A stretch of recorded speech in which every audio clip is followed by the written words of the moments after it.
Bueno, retomamos la tarde de hoy en esta cuarta sesión del curso de otoño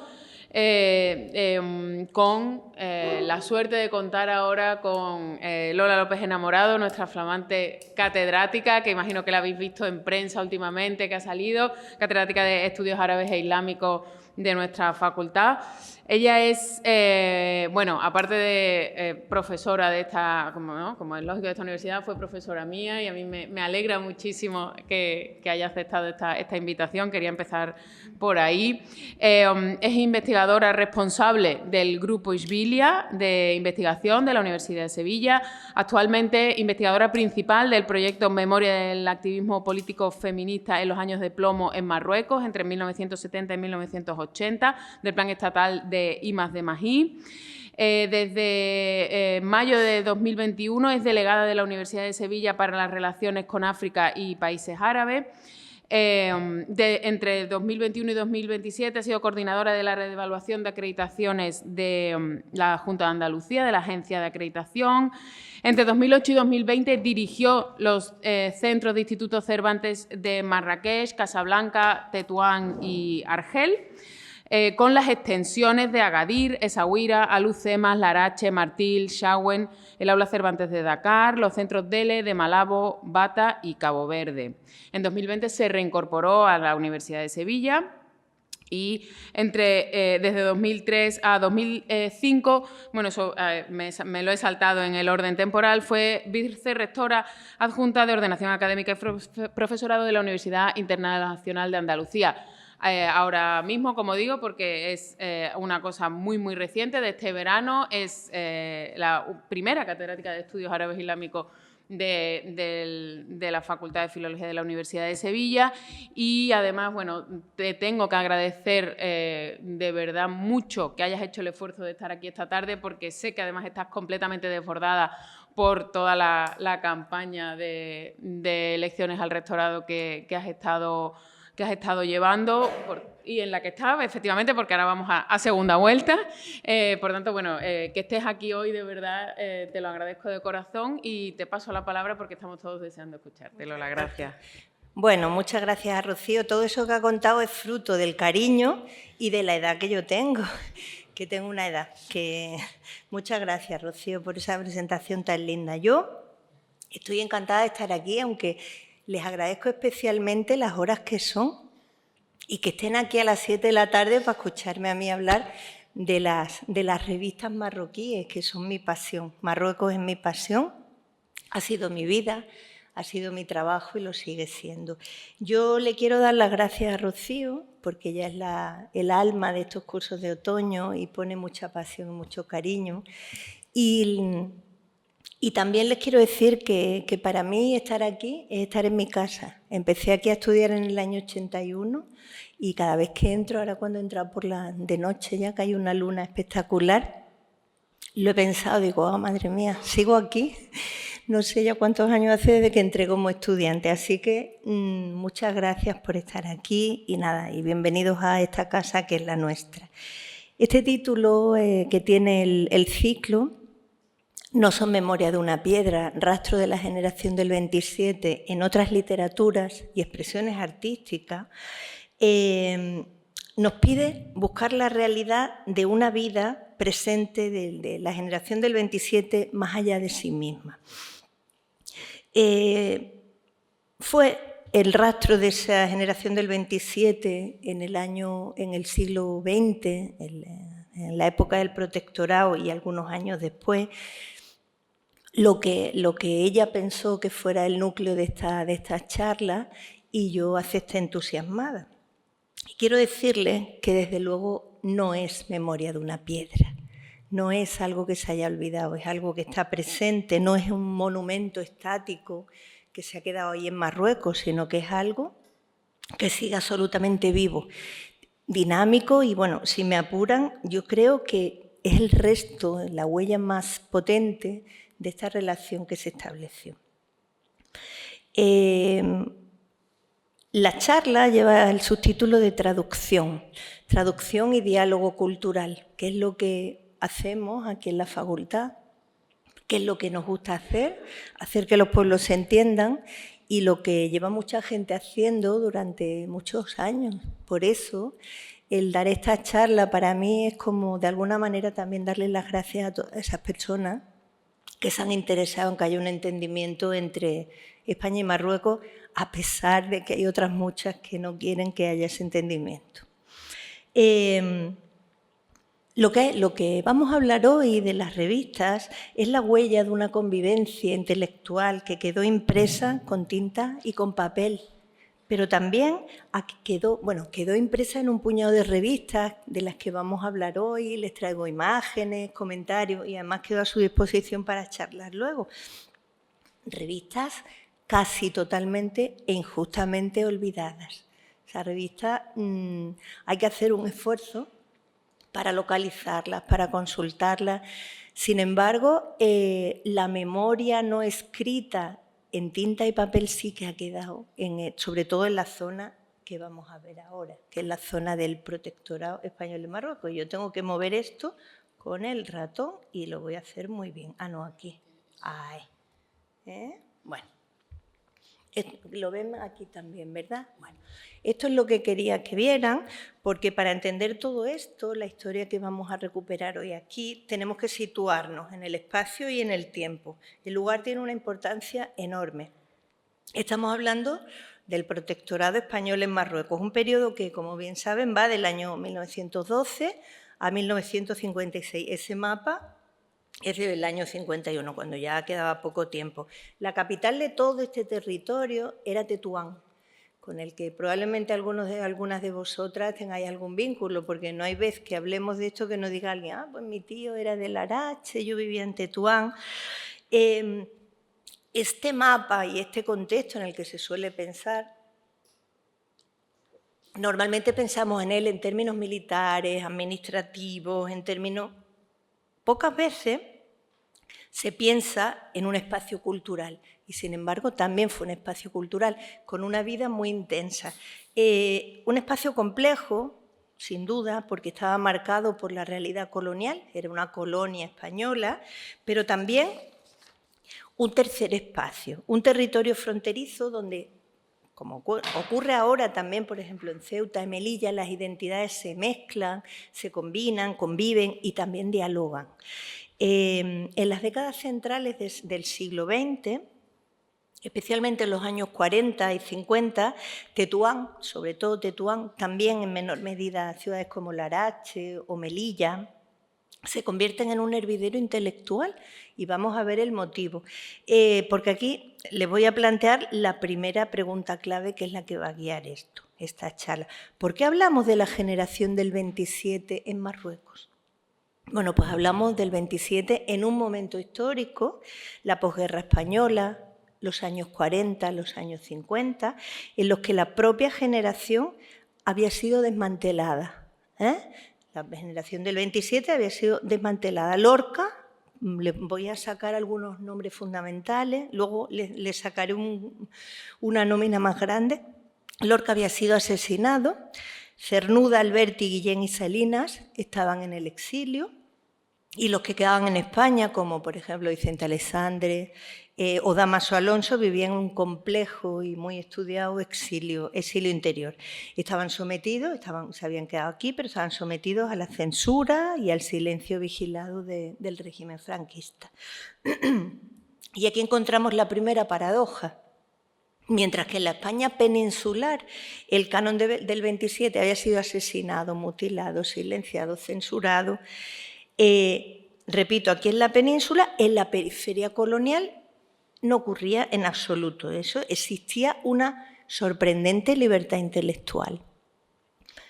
Las personas que vivieron allí esa época hablan también de la sorprendente libertad de vida. O sea, la vida en la España de los 40 y 50 era una vida en blanco y negro, en grises, y la vida en el norte de Marruecos era una vida divertida, alegre, en la que siempre se cuentan, los que vivieron allí nos cuentan esas historias.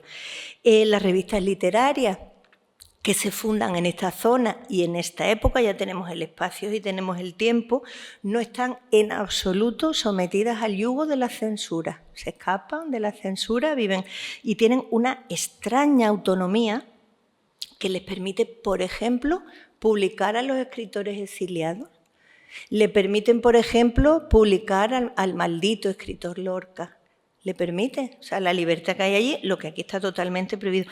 Le permiten, por ejemplo, mantener correspondencia con un exiliado interior, Vicente Aleixandre. Le permite cosas que aquí no se permitían, con lo cual la zona del protectorado español se convierte, y lo digo entre comillas, la periferia colonial se convierte en un espacio libre donde la poesía del 27, que en ese momento es la poesía moderna española, puede seguir respirando con libertad. A ver, ¿lo puedo liar? No. Pasamos ya directamente a las revistas para ver cómo se respiraba ese ambiente de esa cierta libertad que les comento. Todo eso se respiraba a través de lo que yo llamo los puentes de papel.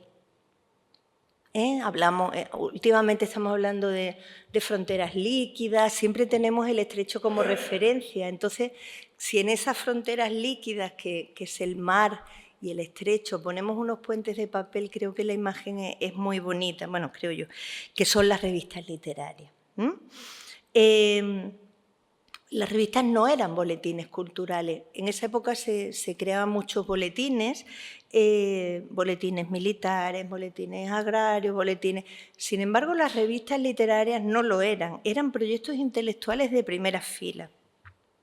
Lo fundaron españoles y españolas que vivían allí, los llamados hispano-marroquíes. Se llaman hispano-marroquíes, pero son de origen español, que sentían mucho respeto por la cultura en la que vivían y muchas ganas de que se consolidaran esos puentes. Entonces, hubo muchas formas de consolidarlo, pero el papel y la revista fue una de ellas.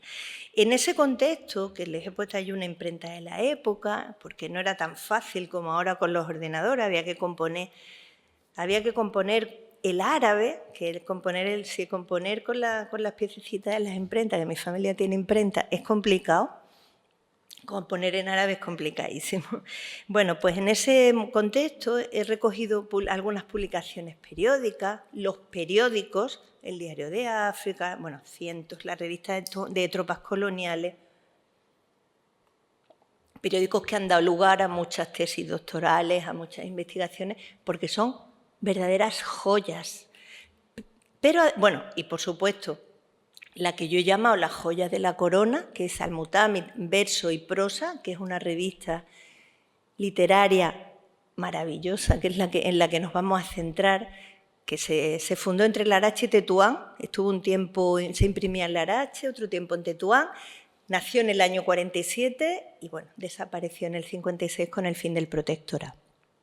Y otra revista muy importante también, que es Ketama, que es el suplemento literario de Tamuda, la que aparece al final. Tamuda era de carácter más general y Ketama nace como suplemento literario de Tamuda, que se crea en el año 53 y desaparece en el 59. Aguanta un poquito más que el final del protectorado.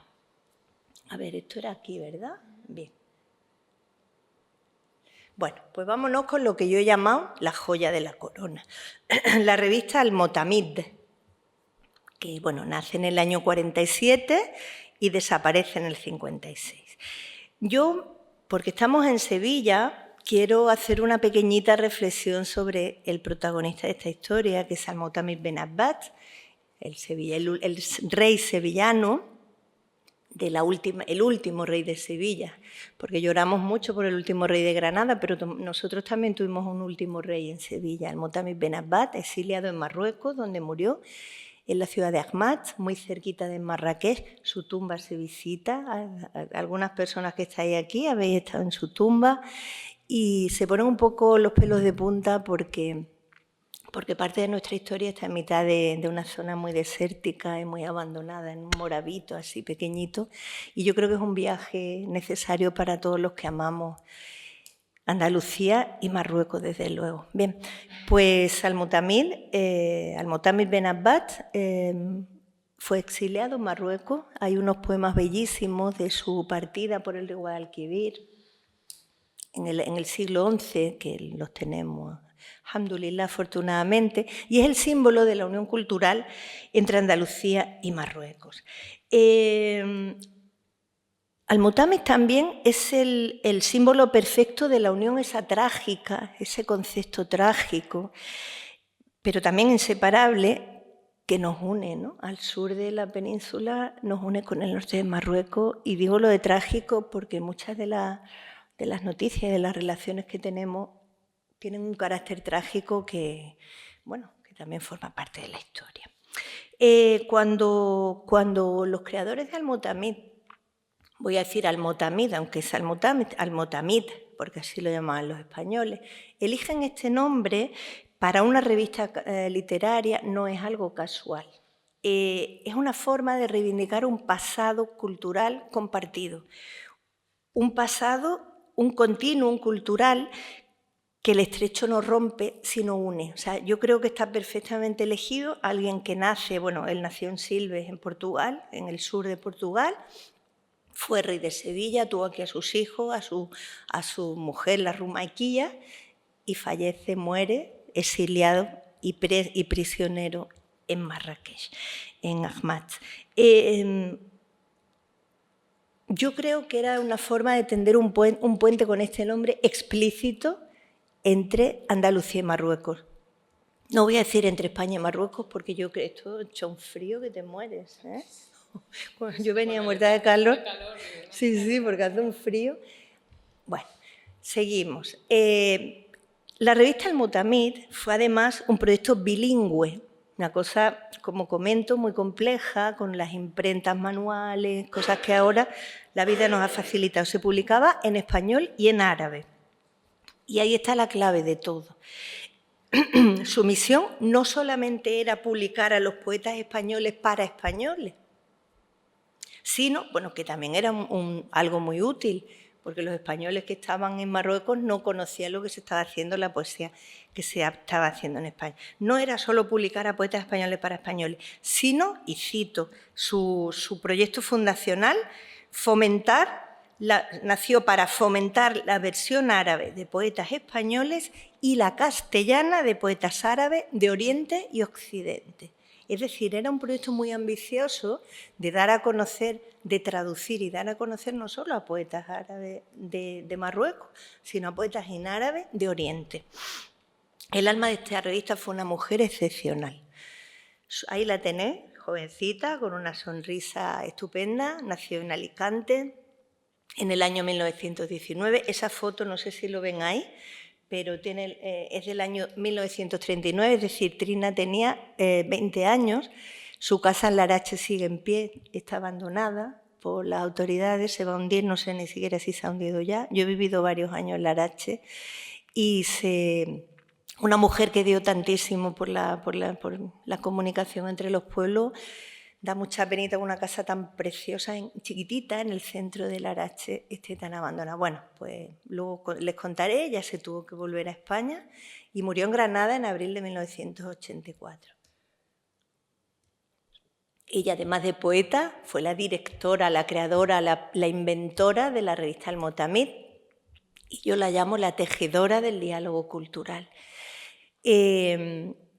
Con esa sonrisa y a mí me encantan las fotos antiguas, de toda la vida me han encantado las fotos y la miro y digo, bueno, esta mujer era feliz, le brillaban los ojos, trabajaba con... se llamaba Trinidad Sánchez Mercader y desde luego se dedicó a la cultura de forma infatigable. Trina Mercader es una de las grandes mujeres olvidadas que yo voy a traer hoy aquí. Voy a traer alguna más. Trina es una de las mujeres que es preciso reivindicar, y es preciso reivindicar en la investigación, en la lectura, y es una de nuestras escritoras olvidadas. Bueno, pues la revista Al-Mutamid, creada por ella, se convirtió en una ágora, se convirtió en un espacio de encuentro, porque en sus páginas la gente, los lectores, podían encontrar un texto de un poeta joven marroquí, desconocido, que la revista Al-Mutamid lanzaba y promocionaba, al lado de la traducción en español O sea, el poeta escribía en árabe, el grupo editorial, el equipo de editores lo traducía al español, pero al lado había un poema de Vicente Alessandre que traducían al árabe, con lo cual era el encuentro perfecto. A ver.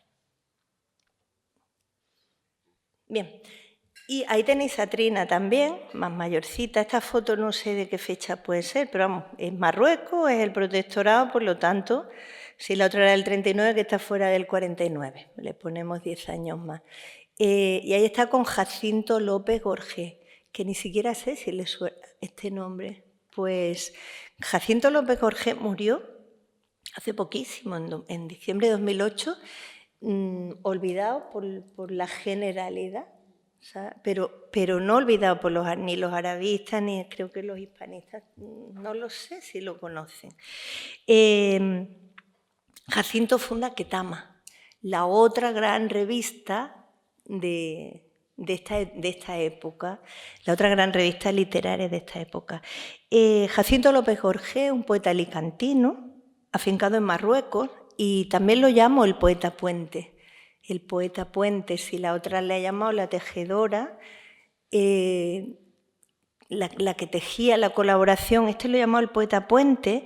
Él fue miembro del consejo de edición de Almotamid y luego creó, con su amiga Trina Mercader, creó esta revista.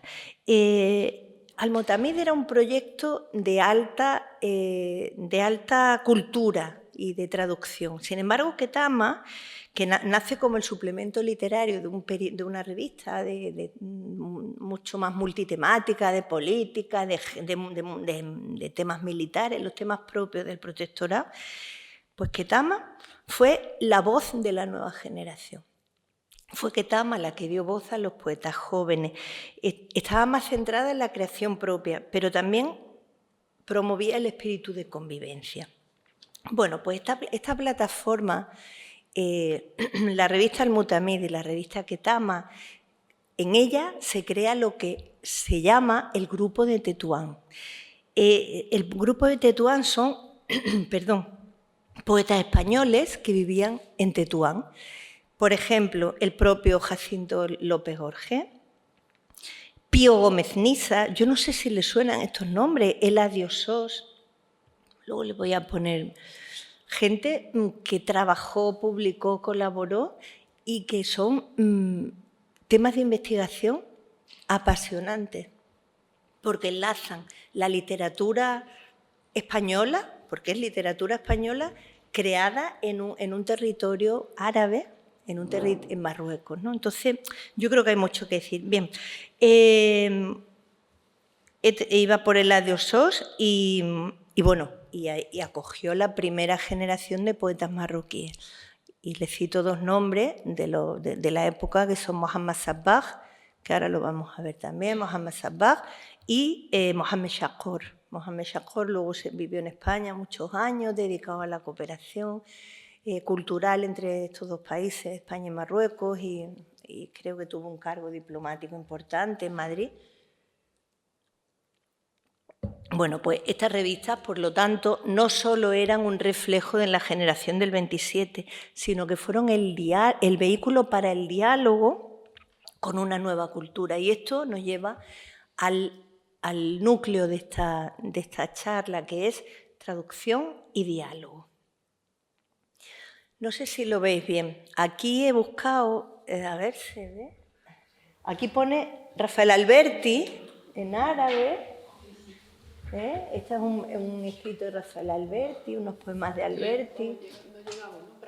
Rafael, sí, con el puntero este.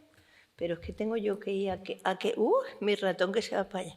Bueno, aquí tenéis a Rafael Alberti. Pone Rafael Alberti, lo demás ya no lo veo. Zikrayat as-Sama, Recuerdos del cielo. Esto no lo veo desde aquí. Y aquí otra vez pone Rafael Alberti. Esta es la portada de la revista Almutamid, para que veáis cómo era la edición. Claro, ahora están los papeles amarillos, pero estos escaneos, la revista no está digitalizada. Y estos escaneos lo tenemos gracias a Sergio Barce, a nuestro querido amigo Sergio Barce, que ama Laracha, ama Marruecos, y ya ha escaneado algunos números de la revista. Bien, les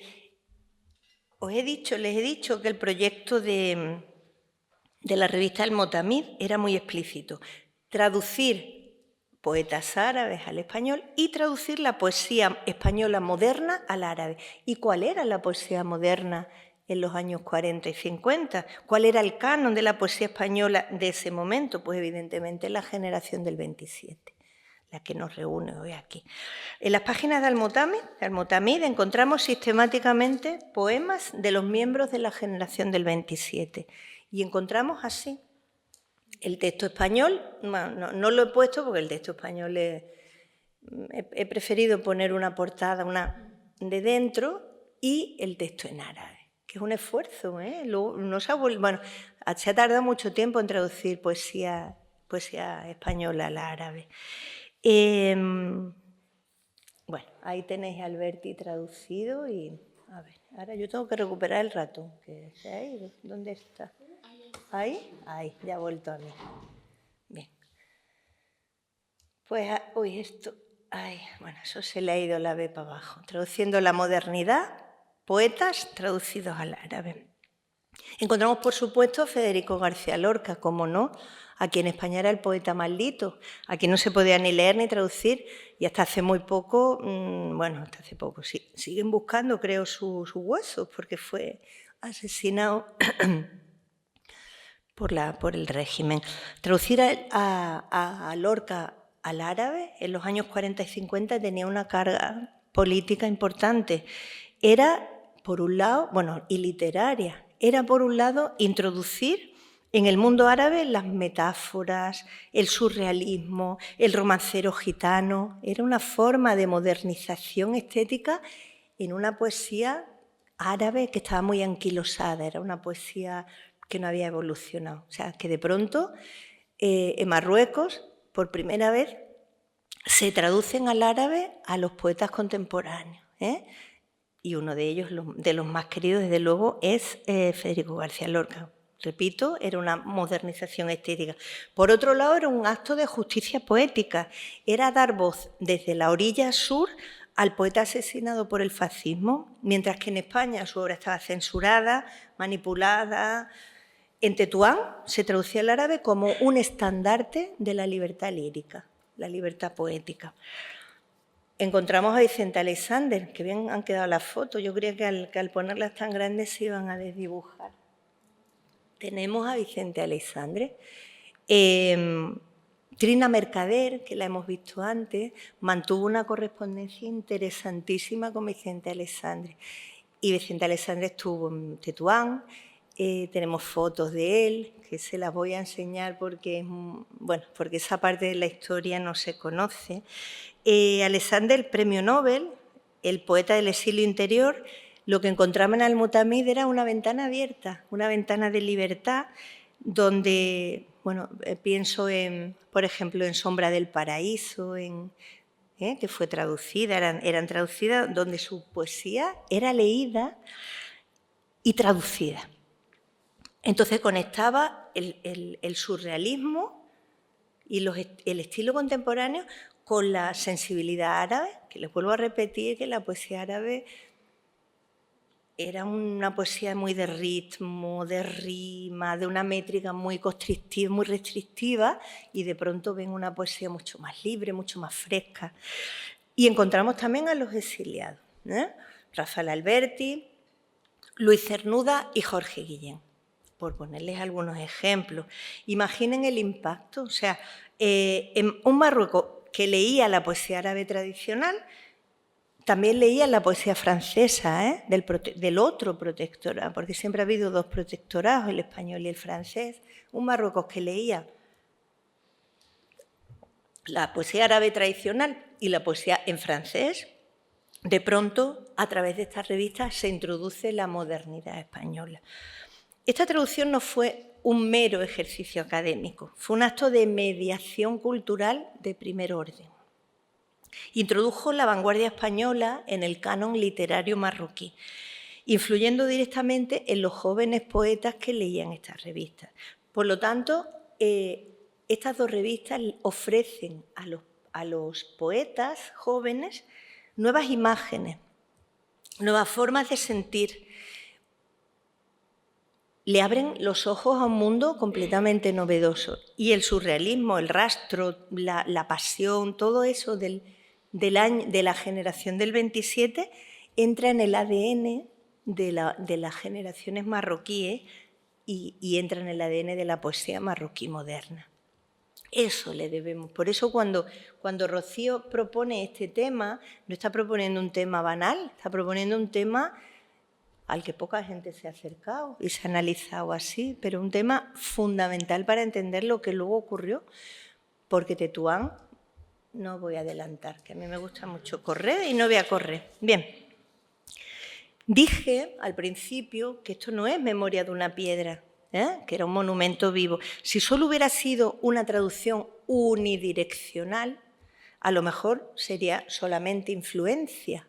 La poesía influye, pero fue más, fue un diálogo. El diálogo fue bidireccional. Mire, he puesto esa foto porque este diálogo se dio en muchos terrenos. Ahí tienen la Plaza de España, se llama Plaza de España. Yo no sé si se lee el cartel del Café del Fondo. No sé si ven a la gente caminando, hay gente con ropa marroquí, allí hay unos señores con chaqueta, bueno, allí. Es que yo aquí no lo veo bien. A ver, voy a pasar el ratón allí. ¿Ven aquí estos señores que van con su chilaba, la gilaba, aquí? Y sin embargo aquí van unos señores paseando, creo, ¿no? Con trajes de chaqueta. Ahí hay dos señores con trajes de chaqueta. Estas casas son las casas del ensanche. ¿Veis? Los pisos, porque Tetuán también fue un lugar de libertad arquitectónica. Lo mismo que hablamos de los poetas, hablamos de los arquitectos, que se fueron allí pudieron recrear todas sus ideas. Bueno, pues se llama Plaza de España. Ahora mismo se llama del Fedán, pero también se llama Plaza España. Y la otra plaza, que se llama Muley, la Plaza Muley, sí, pero se llama Muley no sé qué.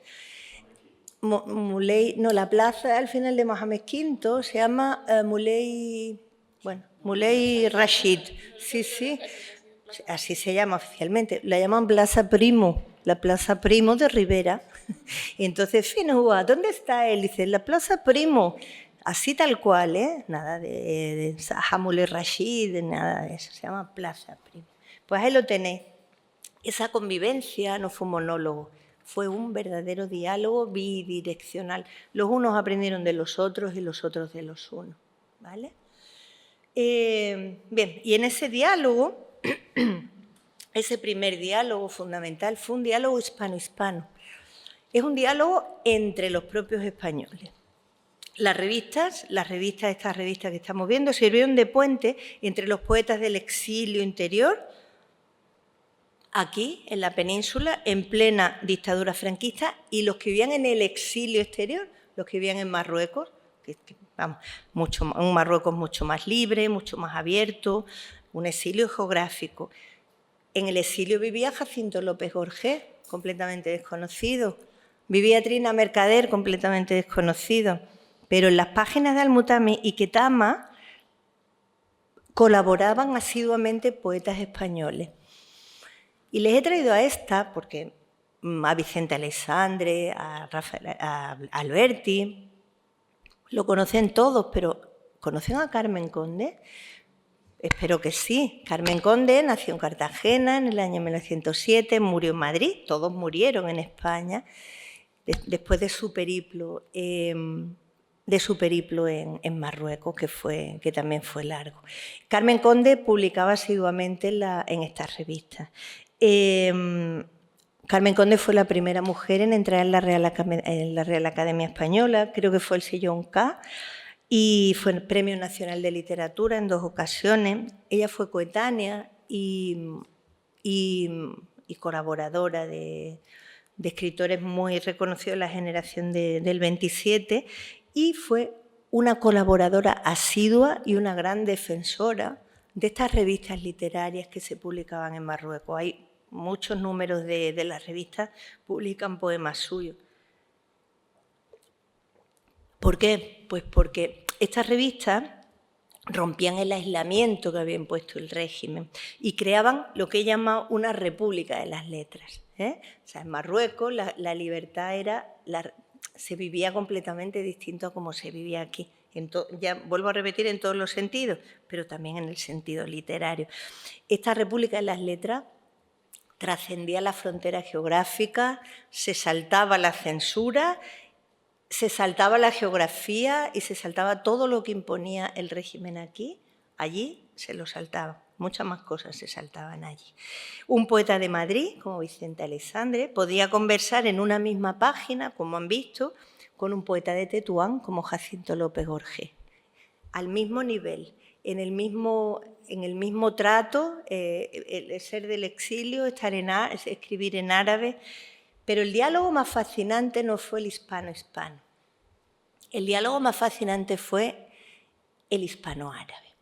He traído este ejemplo, este es el ejemplo inverso, este es de Abdelwahid Zulami, un poeta tetuaní, que escribe un poema que se llama Emoción del recuerdo en árabe.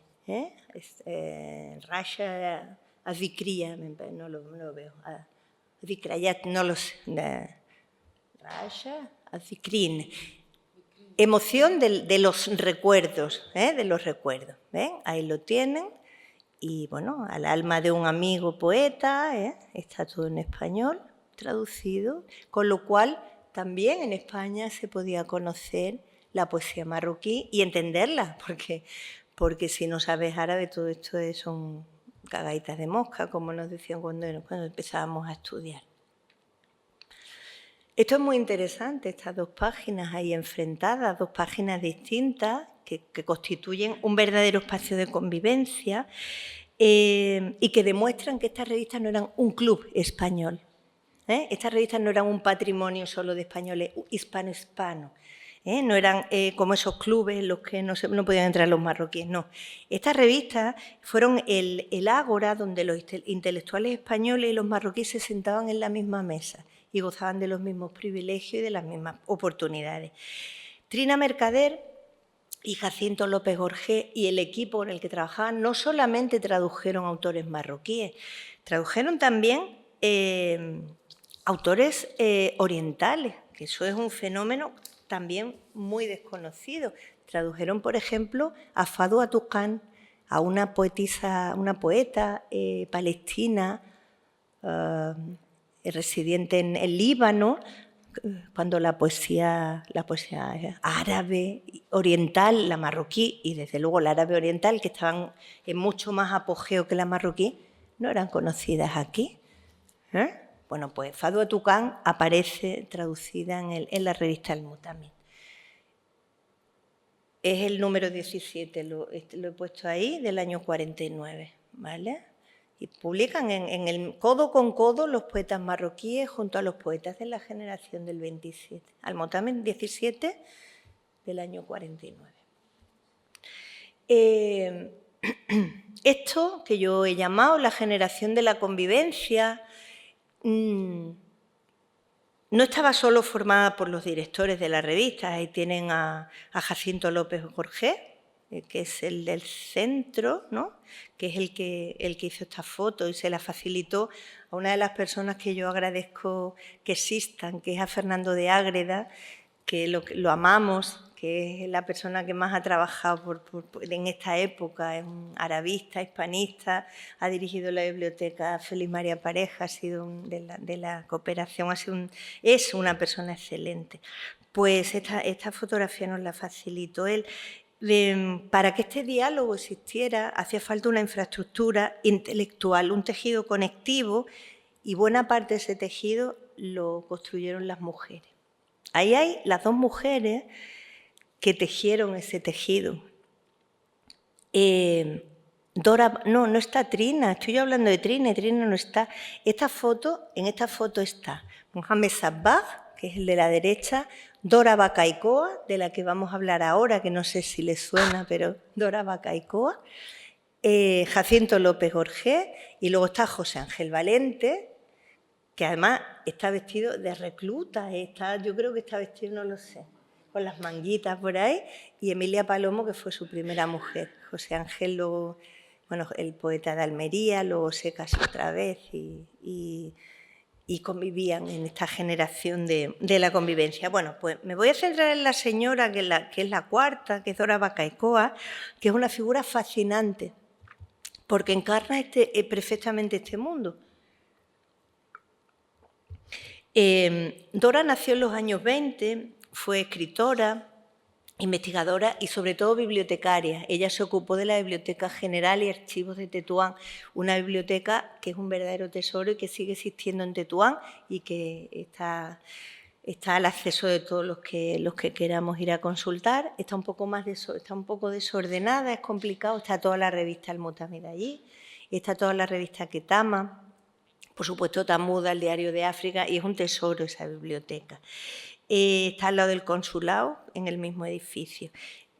Citrina Mercader y Jacinto López Gorgé, que quiero que le pongan cara a Jacinto, crearon los puentes de papel. Dora Bacaicoa fue la guardiana de la memoria de esos puentes. Fue directora de la hemeroteca del Protectorado en Tetuán entre el año 53 y el año 59. Gestionó y organizó el corpus de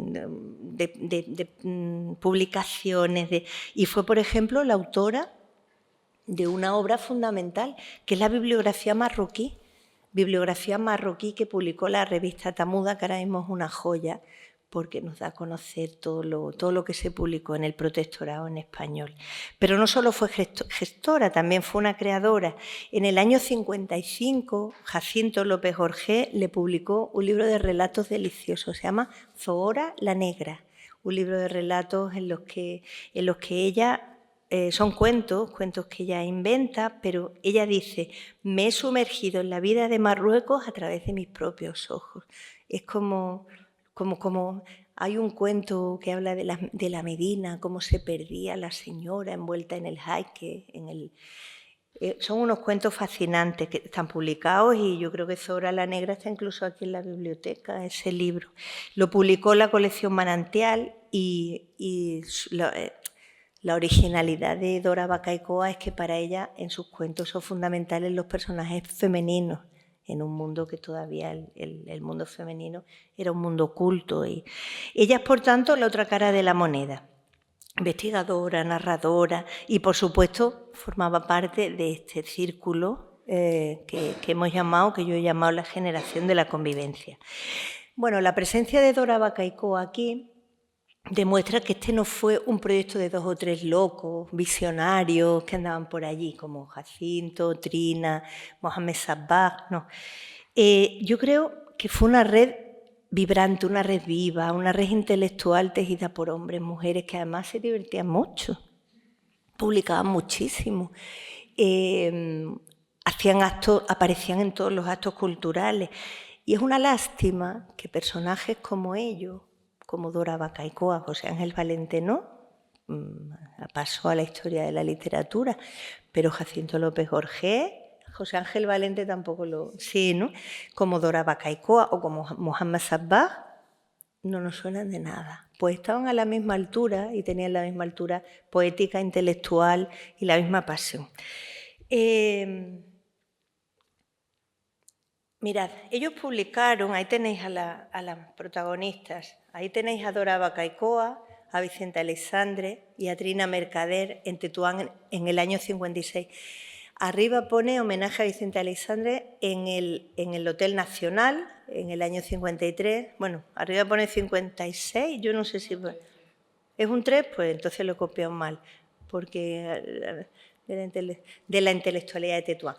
Yo me he quedado a dormir muchas veces en el Hotel Nacional. Era el gran hotel de protectorado, donde eran las grandes fiestas de las señoras. ¿Cómo vamos de hora? ¿Voy mal? ¿Fatal? No, las 8, ¿no? Ya voy a ir terminando. Bien. No voy a leerles. Bueno, esta foto es histórica, una foto porque además es la estética de la época. Bueno, Es que a mí me fascina la foto, creo que se nota. El Hotel Nacional sigue estando en pie, le quedan 2 o 3 telediarios porque hubo un problema de herencia y los hijos del Hajj, que era el que lo llevaba, no han querido mantenerlo y España debería poner ahí un poquito de interés porque es un edificio, vamos, inolvidable, histórico y en el que pasaban cosas. Franco, cada vez que iba a Marruecos, se alojaba en el Hotel de Tetuán y todo el mundo que pasaba por allí, porque era el gran hotel del protectorado. Bien, aquí les he puesto una nómina que por supuesto no voy a leerles porque es agotadora, pero bueno, de personajes, de poetas, no son personajes, que publicaron en Al-Mutamid, no están todos, pues ya no me cabían, si no la letra no se iba a ver. Ahí tienen mucha gente que publicó en Ketama y Al-Mutamid. He destacado en negrita los que cumplen ambas condiciones, publicar en la revista Ketama o Al-Mutamid y pertenecer a la generación del 27. Y he puesto en rojo a los fundadores de todo a los ¿cómo se dice eso? A los agitadores culturales que crearon todo este movimiento, a Trina y a Jacinto López Gorge, a los que le debemos repetir 500 veces su nombre si hace falta. Ahí tienen a Damaso Alonso, a Jorge Guillén, a Luis Cernuda, a Federico García Lorca, a Rafael Alberti, ahí están. Entre todos los demás está Dora Bacaicoa, está, pues no sé, Abdelkader Haddad, está Nasir Sarkini, está Mohamed Shukri, Idris Diuri, mira, Eladio Sos, Ahmed Bakali. Bueno, pues ahí lo tenéis, esa ficha. Ahí los tenéis, José Ángel Valente, Riad Malouf. Ahí los tenéis. Bueno, están, ya me he preocupado con la hora, aunque yo no he empezado a las 7. Ahí tenéis al núcleo canónico de la generación del 27. También he puesto algunos poetas coetáneos. Carmen Conde no era talmente de la generación del 27, pero fue coetánea de esta época. Pedro Pérez Clotet también no se hizo muy famoso de la generación del 27, pero fue coetáneo a esta época. Bien. Esto, vamos, ahí lo tienen y yo algún día, pues, esto lo tienen acceso todo el mundo. Yo no hago nada para mí sola. Ahí lo tienen. He querido hacerle un pequeñito recordatorio, recuerdo aquí, a una revista preciosa, la revista Manantial, duró muy poquito. He puesto ahí, duró 1 año y pico, hasta el año 51, pero en realidad fue muy a finales del 50 cuando la revista Manantial desaparece. Aunque Al-Mutamid y Ketama son las revistas fundamentales, esta Manantial, ¿quién la fundó? Pues Jacinto López Gorge y Pío Gómez Niza. Ellos fundaron esta revista, donde ven, publica Carmen Conde, Enrique Azoaga, José María Rodríguez, ahí algo se ve Jacinto López Gorge, ahí tienen los nombres, Trina Mercader, no sé si desde ahí abajo lo ven, yo lo veo mal, pero algo veo, ¿vale? Esa portada de la revista olvidada y perdida, que, bueno, que hubo varios números, tuvo una vida muy cortita, pero Manantial se considera la madre, la precursora de Ketama. Y sirvió además de puente, porque publicó también a Vicente Aleixandre, que era como el gran poeta del 27 que en Marruecos era más querido. Podemos decir que la revista Manantial fue el ensayo general de lo que Jacinto López Gorge haría después con Ketama. También he señalado aquí Tamuda, que duró más años, del 53 al 59, que luego ha tenido extensiones como Esperista Muda. Tamuda no era propiamente una revista literaria, pero de ella salió el suplemento literario Ketama. Entonces, por eso la he traído aquí, porque también es importante. Tamuda se llamaba Revista de Investigaciones Marroquíes. No era una revista literaria y la dirigía Guillermo Guastavino. Quiero pensar que a alguien le suena el nombre de Guillermo Guastavino, no, porque eran los grandes hombres del protectorado. Bueno, Manantial y Tamuda son las madres de Ketama y por eso las he traído aquí hoy. Bien, pues esta historia que les he contado tiene un final abrupto. El final es ese, el final del protectorado, en el año 56. Ahí tienen un mundo de hombres que todavía continúa casi igual. El final del protectorado, por supuesto, el final lo firmó el rey Mohammed James, con el general Franco. Están ahí con los ujieres y en un salón probablemente no, de la Alta Comisaría, que sigue estando en pie, ahora es Palacio Real, y está en la plaza que les he enseñado antes, la Plaza de España, que ahora se llama Plaza del Feddán, pero sigue estando todo allí tal cual. En el año 56 Marruecos tiene la independencia, el protectorado termina y termina esta edad de oro del diálogo. Las revistas pierden la financiación y pierden su sentido administrativo. Ya no dependían de España, por lo tanto ya no se financian.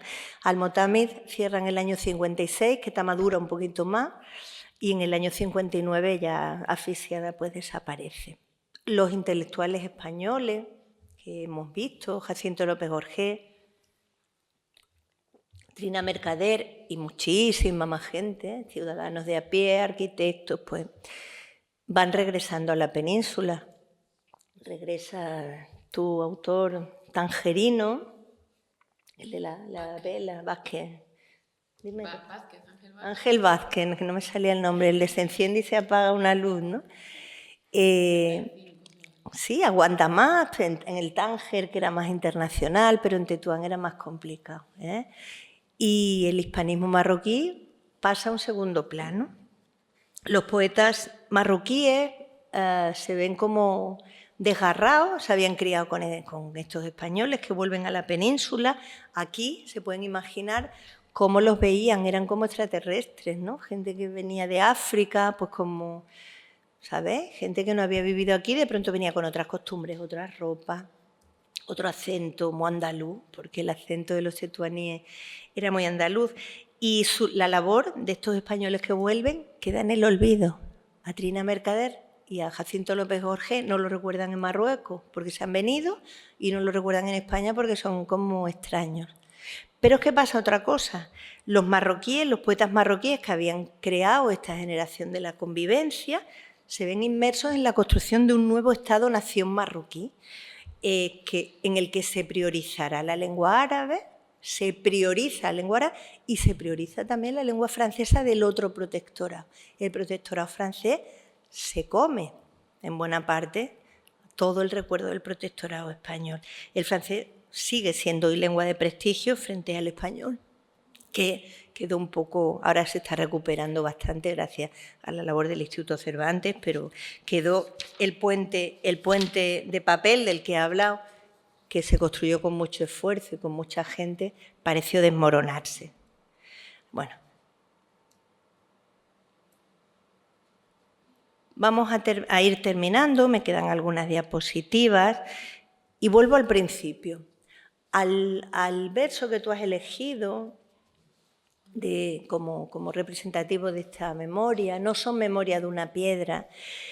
Y yo quiero reflexionar qué rastro queda de todo esto. ¿Fue un espejismo? ¿Fue una locura? ¿Fue un breve paréntesis en las tensas y larguísimas relaciones hispano-marroquíes?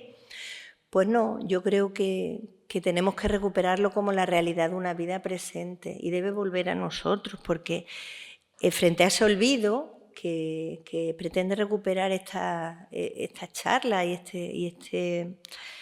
este ciclo y este 27 para el 27, sabéis que en el 27 tenemos una gran celebración del centenario, no solo hay que recuperar a nuestros poetas, sino también a todo esto que fue influido por el 27. En Marruecos este rastro es una tradición absolutamente viva hoy y les voy a explicar por qué. Ese Cernuda, que está, no sé, no lo he puesto. Lo he buscado porque es autor de La realidad y el deseo y me gustaba esto de la realidad de una vida presente. Soy incapaz de saber qué ángulo, donde está sentado, para que se vea ahí la Torre del Oro. No lo sé, ¿qué ángulo es ese? Puede ser la universidad, no puede ser. Pero bueno, A lo mejor era el Hotel Cristina, ¿qué es? El malecón que se llama así. Ese malecón. Es cerca del puente de Triana, pero se llama así. Esa Marbella solo existe más abajo. O sea. Mira, y allí está el puente de la plaza, que ahora es la Plaza de Cuba. Vale, pues yo decía, ¿dónde está? Bueno, pues ahí lo tienen y me gusta mucho eso. El malecón, pues, que usted lo ha conocido, ¿no? Sí, yo no me acuerdo tampoco. Yo no lo recuerdo tampoco. Y bueno, pues el rastro que quedó de la generación del 27 a través de esta revista es múltiple y está muy vivo. Primero, queda un corpus de traducción fundamental. Las primeras traducciones serias de nuestros poetas modernos al árabe se hicieron allí, en Tetuán, en esta revista.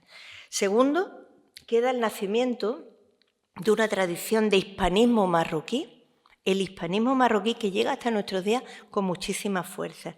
La existencia de escritores marroquíes actuales que escriben en español es un movimiento, ahora se llama escritores marroquíes de expresión española, literatura hispano-marroquí, son escritores marroquíes que curiosamente escriben en español y que son herederos directos de esta convivencia, de esa semilla que plantaron Sabaj, Chacor, y que la plantaron, pero fue regada por la generación del 27 en las revistas como Al-Mutamid.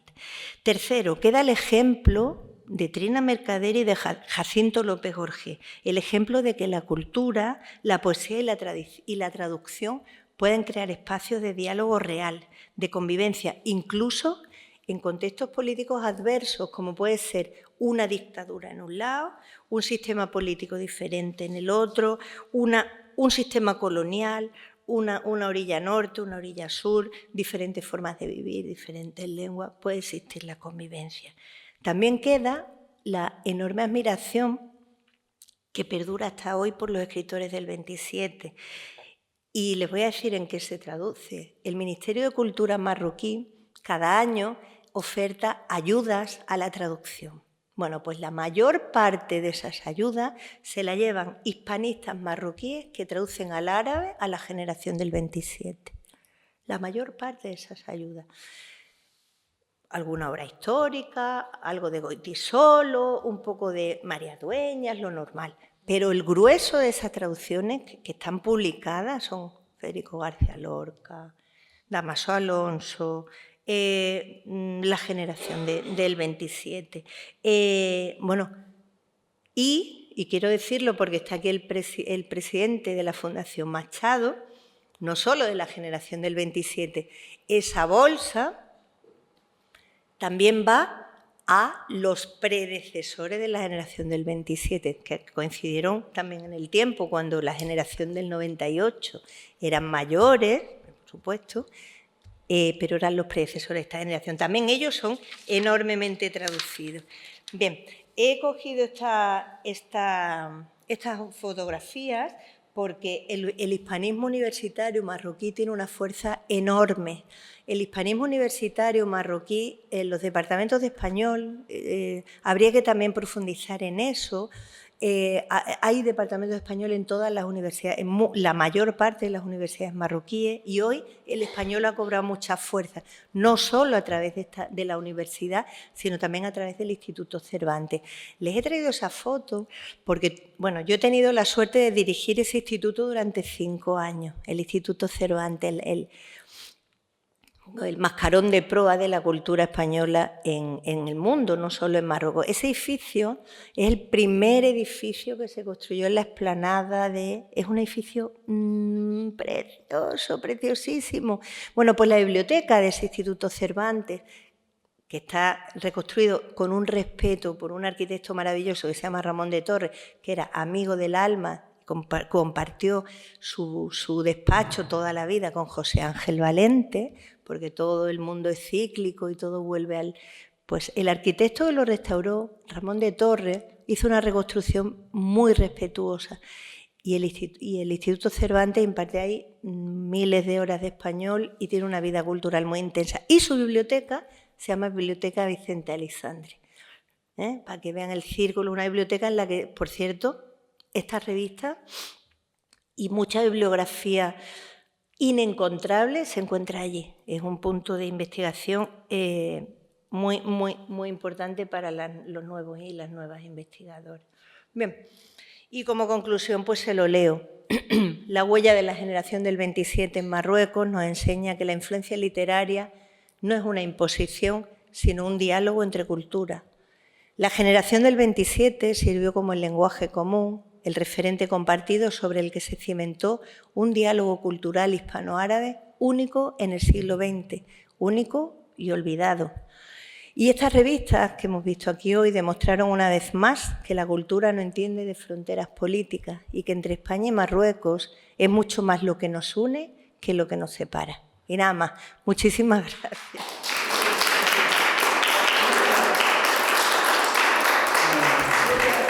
Bueno, muchísimas gracias a ti, Lola, de verdad. Shukran jazilan. Porque bueno, yo iba a decir, sabía que esto iba a ser interesante, pero efectivamente sabía que cuando te propuse esto íbamos a asistir a una conferencia absolutamente interesante, porque ahí hay sobre todo lo que tú has dicho al principio, y antes de nombrar tú a Fernando de Ágreda, yo había escrito aquí su nombre porque no quería olvidarme, porque ahí hay muchísimo trabajo por hacer. Entonces, esto efectivamente hoy ha servido para ponerlo sobre la mesa, porque hace falta hacer ese trabajo, porque desde que Fernando de Ágreda hizo su tesis doctoral, yo creo que nadie más ha vuelto a hacer nada sobre estas revistas, más allá de algún artículo suelto, de alguna aproximación. Bueno, pues que al final no es un trabajo realmente importante como para poner de relieve todo lo que hay ahí. Y efectivamente yo creo que hace falta y que deberíamos proponérnoslo casi como un proyecto a un plazo futuro, porque hace falta. Estamos aquí ahora mismo 3 arabistas en la sala y yo creo que esto hay que hacerlo.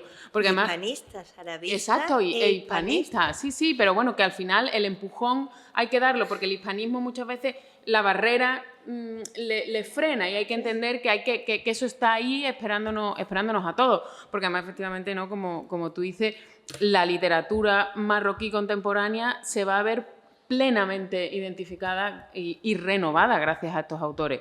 Yo que trabajo sobre Muhammad Shukri descubre a todos estos autores cuando él ya ha aprendido a leer y escribir gracias a su admiración por Muhammad Sebag. Y eso él lo va a dejar por escrito. Él estaba absolutamente fascinado por Sebag porque era poeta y quería ser poeta. Y Sebag, que le enseña a leer a Lorca, a leer a Alexandre. Entonces, y él va a ser el gran renovador de la literatura marroquí contemporánea. Entonces, ahí está la generación del 27 renovando todo eso. Entonces, bueno... Pues ahí le habéis visto las caras y las ropas. Sí, claro. Sí, además, de hecho, Shukri incluso explica cómo va vestido. Y él dice, yo quiero ser como él. Y se compra una corbata y se compra un reloj para parecerse a Muhammad Sebag, solamente por parecer poeta. Entonces, esa identificación es maravillosa, porque Shukri va a renovar la literatura marroquí contemporánea. Y ahí está, ¿no? Como tú decías, la generación del 27 detrás. Sí, y olvidados todos. Completamente. Y López Jorge es fundamental, o Trina, sí, ¿no? Para toda esta labor. Siempre decimos, es verdad, siempre decimos que nos conocen mucho mejor los marroquíes que nosotros a ellos. O sea, Lorca, Dámaso Alonso, Machado, Cervantes, por supuesto. ¿Qué conocemos nosotros de literatura marroquí? Una sola cosa, a ver, es que no es una literatura que conozcamos. Y eso que, bueno, la literatura árabe en el año 88 le dieron un premio Nobel, el Naguib Mahfouz tuvo un premio Nobel, pero no, es una... ¿Cómo? Pero es árabe. Bueno. Es que es muy grave, porque es literatura árabe. Es que la literatura árabe es la gran desconocida. No te cuento la marroquí es de tercera, de cuarta, pero que es verdad que el que Naguib Mahfouz le dieran el Nobel abrió un poco la curiosidad. Oye, pues los árabes escriben, ¿no? Abre un poco la curiosidad. Yo creo, si empezaba a hablar... Sí, para mí ha sido muy instructiva, me ha encantado porque además aprendí muchísimo. Pero ya es verdad que yo venía, y alguna vez hemos hablado de esto con una idea preconcebida, pero lo voy a soltar aquí, de que estamos prácticamente ante el centenario de la generación del 27. Y bueno, la generación del 27 se toma únicamente como un fenómeno literario, cuando yo creo que, sobre todo para el sur y sobre todo para Sevilla, para el sur de España, sobre todo para Sevilla, es un fenómeno cultural, un fenómeno que abarca que abarca toda la cultura. Bueno, a lo mejor fue una casualidad o no tan casualidad que se reunieran aquí en Sevilla, pero bueno, no es tan casualidad porque Sevilla en aquel momento empezaba a explosionar por muchas razones, que no nos da tiempo de explicar aquí, pero que al lado del fenómeno literario pues existía un fenómeno histórico, un fenómeno arquitectónico, existían muchísimos fenómenos que en aquel tiempo tenían su paralelismo en Marruecos, porque hasta que decir, el primer vuelo internacional que en España se vino a Rache. Quiero decir que todo estaba unido a lo que pasaba allí y que hay muchísima gente, no solamente los poetas, sino que si uno ve, por ejemplo, todo en el plano de la poesía, todo lo que hace Bertucci en Marruecos, pues bueno, pues es que Marruecos durante 20 o 30 años todos los sellos de correo, todos los billetes, todo eso lo produce un señor que es de Granada, pero que es tan marroquí como andaluz, como español, que después hay otros personajes como es Gil Benumella, que escribe libros, que uno que se llama Profesor Andaluz y otro Andalucía marroquí, en fin, todo eso también pasa, de alguna manera, pasa después a los libros, en este caso también por una razón sencillísima, o complicadísima, pero bueno, muy de la dictadura, que este señor tiene la suerte o la deuda de echarse una novia y que después su mujer, que acaba resultando ser la hermana de Julián Grimau, a que Franco fusila en Madrid después de haberlo tirado por la ventana del palacio donde vive la señora Bush. Bueno, es decir, que todo está complicado y todo cuando viene la independencia se olvida cateterilmente, vamos, se olvida la presencia española, que era eso, era mucho más que política o muy al margen de la política y que era de verdad, lo que siempre se ha dicho, que no siempre es, que nunca es, la colonización, que era una acción civilizatoria, pues ahí sí que hay una acción civilizatoria, pero que cumpliendo las dos direcciones, ¿no? Y entonces me parece muy importante que habría que tomar el centenario de la generación del 27 para mirar todo esto desde un plano global. Y no solamente mirarlo desde el plano literario, sino que, por ejemplo, los cuadros de Bertucci y los cuadros y los carteles, por ejemplo, de feria en esa década de la feria de Sevilla, son exactamente iguales. O sea, es decir, hay unas escuelas, hay esto que se pueden hacer, y eso sería lo que de verdad volvería a ser lo que quiso ser Sevilla entonces, ¿no? En el 29, que era un nuevo imperio sentimental, ya que ya no tenía nada de colonización, pero que sí que abarcaba todo lo que había sido España en el pasado. Simplemente dejar esto ahí, y que yo creo que hay que tomarlo y ver cómo lo ponemos en marcha dentro de un año y medio, que como decimos mañana. Sí, mañana pasado. Es así, o sea que es que además el 27, el 29, la exposición universal, el orientalismo, las decoraciones, el franquismo, con ese Franco que en realidad venía de ser un militar en Marruecos, o sea que él todo eso hay que casarlo, Antonio, tienes toda la razón, todo eso hay que casarlo. Y después está Tánger, que no ha salido aquí, pero Tánger es una ciudad que no es marroquí. Es decir, que los marroquíes de Tánger eran una minoría que Tánger es una invención española. Quien se inventa Tánger es los torcetanos, con una estatua que está allí absolutamente abandonada y que este año no se preocupa, cuando es de verdad el creador de Tánger. Y todo lo que Tánger pasó alrededor. Ya está un poquito mejor, ya la han limpiado, y porque han arreglado el jardín, entonces ahora está un poquito, por lo menos ya no hay basura. Sin arro. En esos años, el periódico España, dirigido por Arotegui. Claro. Y una cantidad de españoles que les han sido muy importantes. Bueno, Corrochano. Yo creo que España. no hay que partir de lo político, habría que considerar a Tánger una ciudad más de ¿Ellos se consideran de origen español? Bueno. Tánger no habla de su origen internacional, bueno, ni lo saben la gente de ahora. Bueno, porque además es una ciudad muy, muy española. Pues sí, a mí me parece, yo creo que la coordinadora del 27 para el 27 es Lola Pons, Sí. que es de esta facultad, o sea, que todo esto es cuestión de sentarse y que lo hablemos. Sí, Lola Pons es profe de aquí, llama una mujer muy activa y ella es la que ha montado y bueno, esto se inscribe también dentro, ¿no? sí, Del sí, 27 para el 27. A mí me parece que todo lo que aportemos en el conocimiento mutuo, en recuperar la memoria de... Yo, que soy muy de mujeres, en recuperar la memoria de estos hombres y de estas mujeres, que olvidadas, todo lo que hagamos es poco. Y lo he dicho, pero es que lo he repetido 1000 veces, es mucho más lo que nos une que lo que nos separa. Cuando los políticos están bueno, cuando hay unos políticos que odian a Marruecos y a los 5 años hay otro que lo aman, a nosotros nos da igual. O sea, Marruecos está ahí, sigue siendo un país fascinante, con una gente fascinante, con una cultura brutal que tenemos que conocer. No podemos volver. Los marroquíes no pueden conocernos a nosotros y nosotros no conocerlos a ellos. Entonces, yo les invito desde luego a hurgar y a conocer a Trina Mercader y lo que ella escribía. Hombre, poniéndote en la mentalidad de los años 50, 60. Ella murió muy mayor, ¿eh? Murieron aquí, todos murieron luego aquí, estos españoles del exilio, ¿no? Y bueno, y ya está, ya recupera este cachito. ¿Qué tirada tenían esas revistas en la península? En la península no. Península no. ¿Cómo se conocía? O sea, solamente ¿Se conocía?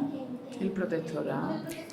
Por supuesto, las revistas no llegaban aquí, eran como el Penthouse de Francia, aquí no... Claro. Además, al publicar a Lorca, al publicar... Sí, pero cuando tú dices, cuando se dice, o sea, la financiación que tenía, ¿de dónde proviene la financiación? Del colonial, del gobierno colonial, de la administración colonial. La administración tenía unas partidas para cultura que hacían lo que les daba la gana con ellas. Entonces... Eso es lo más interesante. Claro. Y luego no había un control desde España, el gobierno central no controlaba el gobierno colonial. Entonces allí se hacía, bueno, incluso obras, infraestructuras que aquí, construcciones que aquí eran impensables, impensables. Si vais a Tetuán, que me imagino que algunos habréis ido, aquí con la cabeza para arriba, mirando los edificios, que tú dices, ¿cómo se estaba construyendo esto? Sí. En unos tiempos tan tristes en España, los años 40, los años 50, y allí eclosionó todo porque fue un espacio libre, un espacio que escapaba del control de Madrid, ¿no? Entonces las revistas no entraban, solo entraban, vamos, yo lo de la tirada no lo sé, pero es fácil averiguarlo. Pero si entraba alguna, entraba en la maleta. Aquí si entraba alguna, Antonio Burgos decía que a él le llegaba el diario España si el tiempo era bueno y la barca podía cruzar por Cádiz. Que entonces esa semana tenía diario España, pues a lo mejor ahí también vendría alguna. Si no, no había otra. Aquí ya únicamente se vendía en el tiempo de la capital. Y eso es lo que decía Antonio Burgos, si había hecho buen tiempo y se podía cruzar el estrecho con el barco. Pero si el no, diario no. España, porque era un periódico que se leía, porque te daba una visión, era como la radio, aquella radio... Radio América. No, pero había una radio también que... Hay que dar el Partido Comunista, pero sí como la BBC... ¿Sí?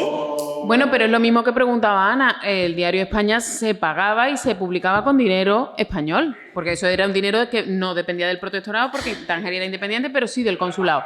Y ese periódico se funda en el 38, con dinero español. Es decir, cuando lo que se supone que van a hacer es una propaganda de un régimen que que está ganando una guerra o que la va a ganar, es al contrario, de pronto es un periódico libre completamente. Es fascinante y meterse en el diario de España. En la hemeroteca de Sevilla hay una parte. Aquí hay poquitos, está entero en Tánger. En Tánger está entero, ahí sí. Pues y otro trabajo fabuloso, ver cómo, la realidad española a través de la mirada desde Marruecos, ¿no? Como, claro, Antonio Burgos estaba deseando que llegara mucha Claro, gente. él lo tiene alguna de sus crónicas de esas de ABC. La publicidad turística, que la comisaría, fue primero la comisaría regia para el turismo, después siguió siendo la Comisaría para el Turismo en la Segunda República, tiene unos carteles preciosos. No diferenciaba entre los carteles que se hacían para España y los que se hacían del protectorado. Yo me acuerdo que hubo una campaña grande de que todos los carteles llevaban un lema que decía Marruecos, a hora y media de vista. Ahora, porque eran además los de la línea aérea esa que tú dices, que son los más bonitos, el avión, esos carteles todavía se pueden conseguir. Han hecho... Bueno, Sí, nada, esto sería eterno. Muchísimas gracias, Lola, gracias de verdad y bueno, nos vemos el lunes que viene, ¿vale? Gracias.